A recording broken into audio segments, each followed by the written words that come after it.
قبل ما ابدأ الفيديو ما تنسوش تعملوا لايك للفيديو واشتراك في القناة وتفعلوا زر الجرس عشان يوصلكوا كل جديد. فرح كانت قاعدة في الصالة بملل مستنية زين يرجع، وقررت انها تطلع اوضتها، وهي ماشية لمحت الأوضة اللي قاعد فيها عصام مفتوح، فقربت منها بهدوء ولقته قاعد على الكرسي المتحرك وماسك صورتها وهو بيعيط. فرح دخلت بهدوء وهي بتبصله بدموع واتكلمت بتوتر. بابا. عصام بصلها والدموع مالية وشه وخبى صورتها ورا ظهره. تعالي يا فرح. فرح قربت منه وبصتله كتير بس ما قدرتش وقعدت على ركبها قدام ومسحت دموعه بإيديها. بابا انت كويس؟ انا كويس طول ما انت كويسة. سامحيني يا فرح، سامحيني علشان خاطر يا بنت، انا مش عايزة اموت وانتي زعلانة مني. بعد الشر عليك، انا مش زعلانة مني، انا اسفة بجد، انا مقصودش الكلام اللي قلته في المستشفى. انا مش عارف ازاي كنت قاسي عليكي كده، ازاي حد يقدر يقسى عليكي. بتفكريني بزهرة الله يرحمها، كلك هي نفس البراءة والحب اللي مش بيخلص. انا كنت اعمى ومش شايف كده. فرح بست ايديه بحب وحنان. خلاص يا بابا، مش عايزة اتكلم في اللي فات، المهم دلوقتي انك كويس واي حاجة تانية هتتصلح. ربنا يخليكي ليا يا حبيبتي ويخليك ليا يا رب.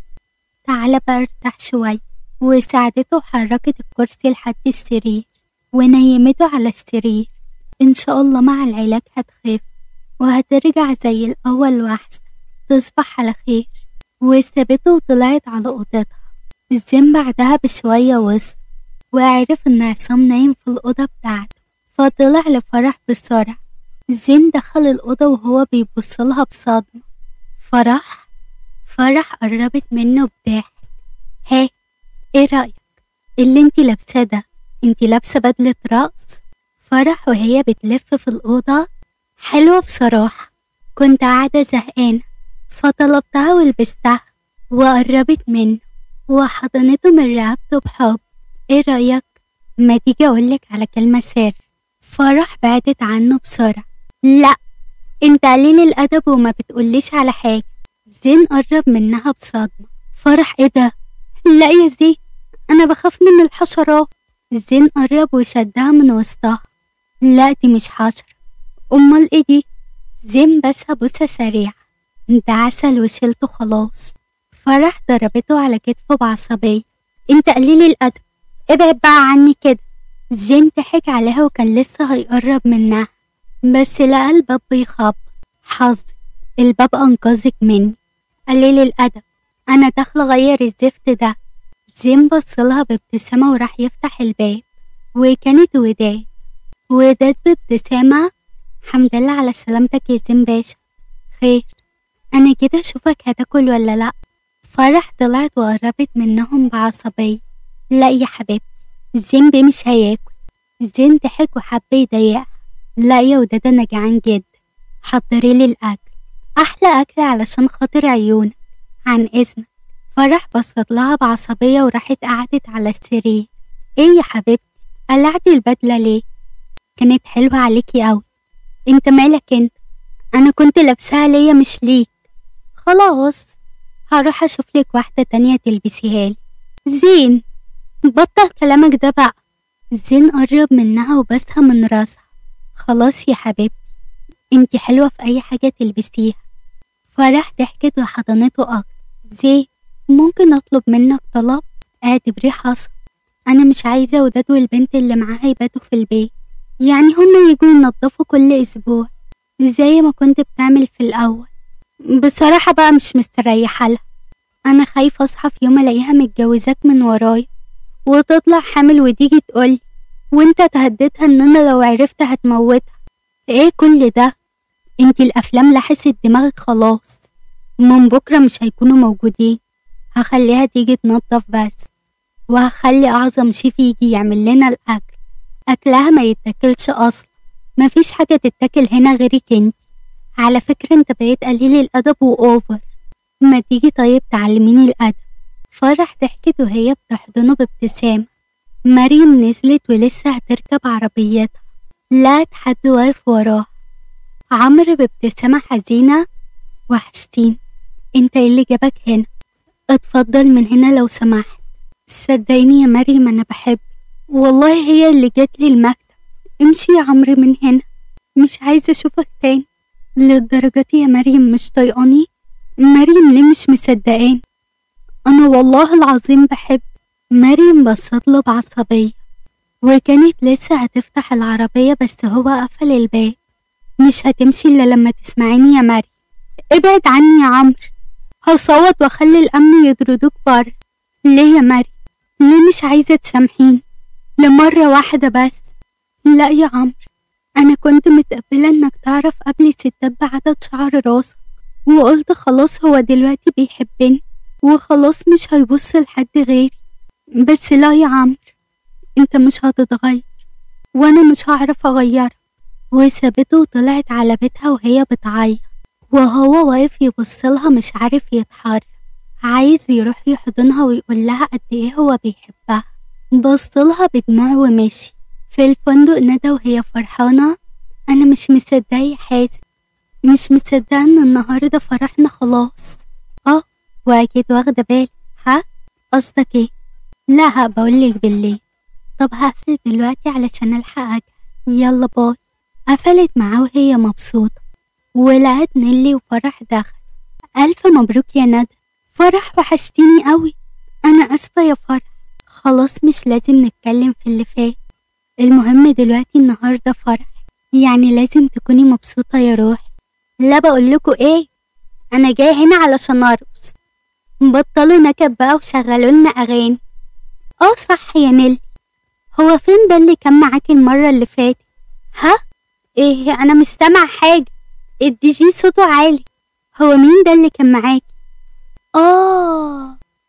أنا عرفت، مفيش غير ماجد. انتي تعرفيه؟ صاحب زين ولا ايه يا نيلي؟ على فكرة بقى ماجد صاحبي، بس بطلوا كلامكوا ده. صاحب؟ طيب.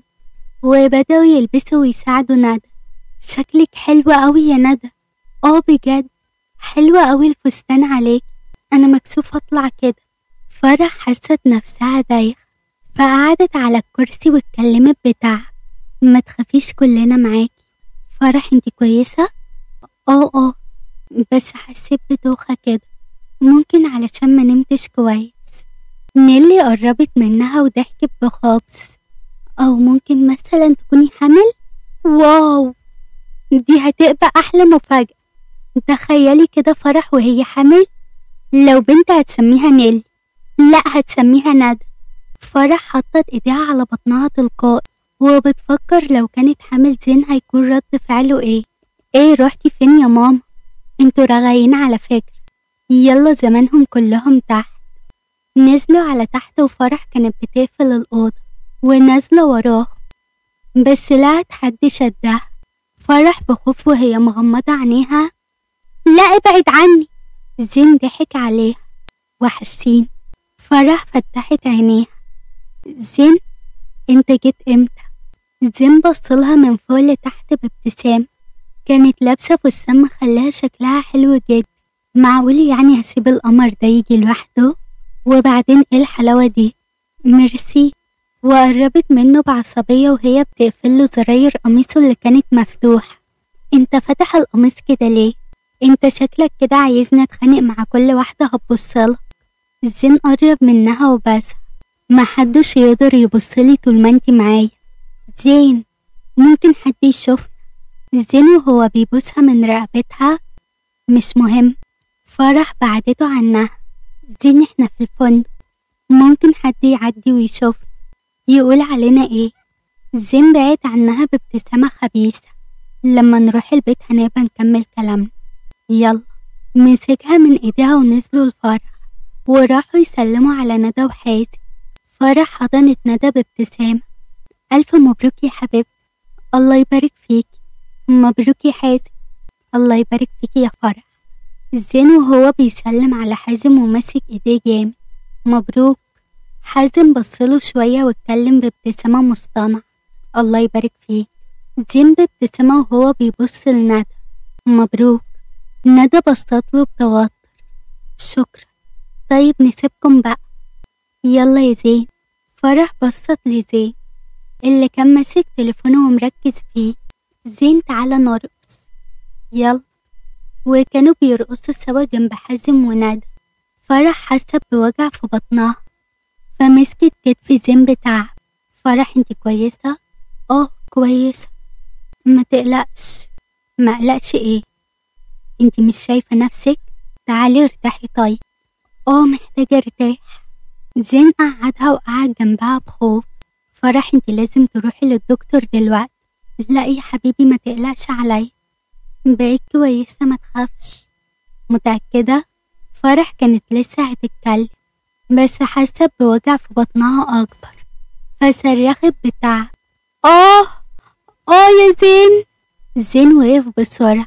في انتي كويسة؟ لا يا زين بطني بتوجعني. زين شالها بسرعة وجري بيها يوديها المستشفى تحت نظرات الاستغراب من الكل والخوف اللي في عينين ندى وحازم. ولحد كده استنونا في الحلقة الجاية وما تنسوش تعملوا لايك للفيديو واشتراك في القناة وتفعلوا زر الجرس علشان يوصل لكم كل جديد.